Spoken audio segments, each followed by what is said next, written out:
দিল্লিতে ককরোচ জনতা পার্টি সমর্থিত ছাত্র আন্দোলনের প্রতি সংহতি জানিয়ে মুম্বাইয়ে চলমান বিক্ষোভ ঠেকাতে নতুন কৌশল নিয়েছে মুম্বাই পুলিশ। বিক্ষোভে আগেও অংশ নেওয়া শিক্ষার্থীদের উপর নজরদারি বাড়ানোর পাশাপাশি তাদের সঙ্গে সরাসরি যোগাযোগ, বাড়িতে গিয়ে সতর্ক করা এবং হোয়াটসঅ্যাপে লাইভ লোকেশন শেয়ার করতে বলার মতো পদক্ষেপ নেওয়া হচ্ছে।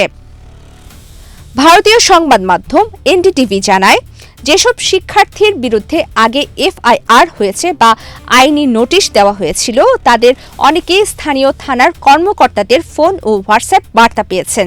রূপায়ণ lake castle, welcome to the land of piece. কয়েকটি ক্ষেত্রে থানার ঊর্ধ্বতন কর্মকর্তারা তাদের বাড়িতে থাকতে এবং সেটি নিশ্চিত করতে হোয়াটসঅ্যাপে লাইভ লোকেশন শেয়ার করতে বলেছেন। এছাড়া ভারতীয় নাগরিক সুরক্ষা সহিংসতার ৩৫(৩) ধারা অনুযায়ী অনেককে ডিজিটাল মাধ্যমে নোটিশ পাঠিয়ে আগের বিক্ষোভের বিষয়ে জিজ্ঞাসাবাদের জন্য থানায় হাজির হতে বলা হয়েছে। শুধু অনলাইন যোগাযোগেই সীমাবদ্ধ থাকেনি পুলিশ। ইউনিফর্ম পরা পুলিশ সদস্যরা বিভিন্ন শিক্ষার্থীর বাড়িতে গিয়ে তাদের পরিবারকে চলমান তদন্তের বিষয়ে জানিয়েছেন এবং ভবিষ্যতে বিক্ষোভে অংশ না নেওয়ার পরামর্শ দিয়েছেন। একই সঙ্গে মুম্বাইয়ের বিভিন্ন মেট্রো স্টেশন ও রেল স্টেশনে পুলিশ মোতায়েন করা হয়েছে। বিক্ষোভস্থলের দিকে যাওয়া সন্দেহভাজন ব্যক্তিদের শনাক্ত করে ফিরিয়ে দেওয়ার চেষ্টা চলছে।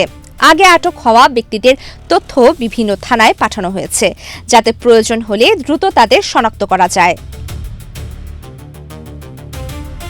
পুলিশের ঊর্ধ্বতন কর্মকর্তারা জানিয়েছেন, এসব ব্যবস্থা মূলত প্রতিরোধমূলক।